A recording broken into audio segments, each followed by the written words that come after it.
Beralih ke informasi lainnya, Saudara, Kapolri Jenderal Polisi Listio Sigit Prabowo menghadiri rapat dengar pendapat dengan Komisi 3 DPR terkait kasus pembunuhan berencana terhadap Brigadir Yosua. Dalam rapat tersebut, Kapolri mengungkapkan motif tersangka Irjen Verdi Sambo membunuh Brigadir Yosua karena marah dan emosi mendapatkan laporan istrinya Putri Chandrawati terkait peristiwa di Magelang. Terkait pelanggaran etik, Saudara, rencananya akan digelar sidang terhadap Verdi Sambo hari ini di Mabes Polri.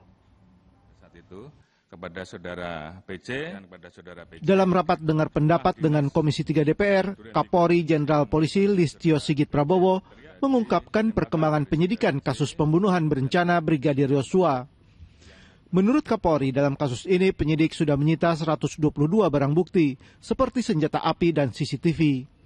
Selain barang bukti, tim khusus juga telah memeriksa 52 saksi dan 4 saksi ahli untuk mengungkap kasus ini.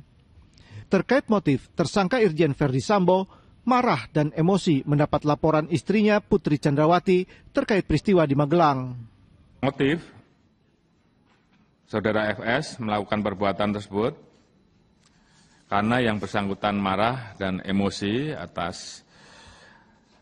setelah mendengar laporan dari Ibu PC terkait dengan peristiwa yang terjadi di Magelang yang dianggap mencederai harkat martabat keluarga.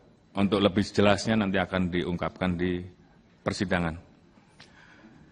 Berdasarkan fakta, saat ini kami telah menetapkan 5 orang tersangka, yaitu saudara FS, saudara PC, saudara Richard, saudara Riki, Kuat Maruf, dengan persangkaan pasal 340, subsidiar pasal 338, junto pasal 55 dan pasal 56, ancaman hukuman maksimal hukuman mati seumur hidup atau penjara selama 20 tahun. Kapolri juga mengungkapkan tersangka Richard Eliezer sempat dijanjikan SP3 atau kasusnya dihentikan jika dirinya bersedia mengikuti skenario Irjen Verdi Sambo. Terkait pelanggaran kode etik, sebanyak 35 personil diduga melakukan pelanggaran kode etik profesi.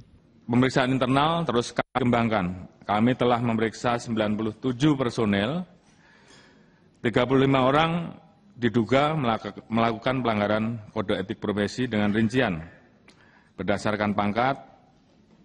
Jadi selain pidana ada juga pelanggaran terhadap kode etik. Irjen Pol 1 personil, Brigjen Pol 3, Kombes Pol 6, AKBP 7, Kompol 4, AKP 5, Ibtu 2, Ibda 1, Bribka 1, Brigadir Polisi 1, Bribtu 2, dan Barada 2. Dari 35 personil tersebut, 18 saat ini sudah kita tempatkan di penempatan khusus, sementara yang lain masih berproses pemeriksaannya. 2 saat ini sudah kita tetapkan sebagai tersangka terkait dengan laporan polisi di Bareskrim, sehingga tinggal 16 orang yang ada di Patsus, sementara sisanya menjadi tahanan terkait dengan kasus yang dilaporkan di Bareskrim. Rencananya sidang etik terhadap Verdi Sambo akan digelar hari ini dipimpin Kaba Intel Kampori Komjen Ahmad Doviri. Tim Liputan 6 SCTV melaporkan dari Jakarta.